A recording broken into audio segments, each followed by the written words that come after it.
The world is running out of time, and the biggest battle of the next decade isn't happening on a battlefield. It's happening on a piece of silicon smaller than your fingernail. India is quietly investing $10 billion to flip the global power dynamic on its head. But behind the headlines, there is a secret, brutal reality. Becoming the world's chip factory is the hardest thing any country has ever tried to do. Here is why India is betting the farm and why it changes everything for you. Chips are the new oil.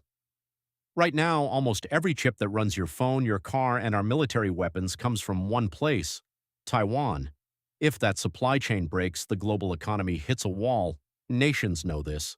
And India is positioning itself as the only logical alternative to China. This isn't just about building factories, it's about a $10 billion incentive package.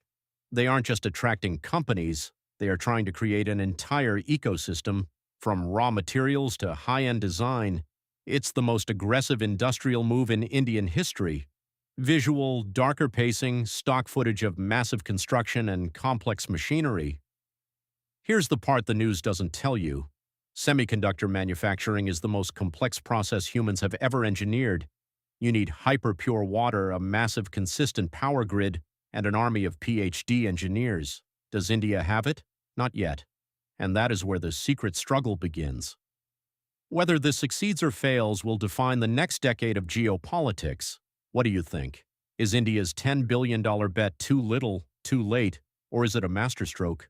Comment your prediction below, and if you want to understand how tech and geopolitics collide, hit subscribe.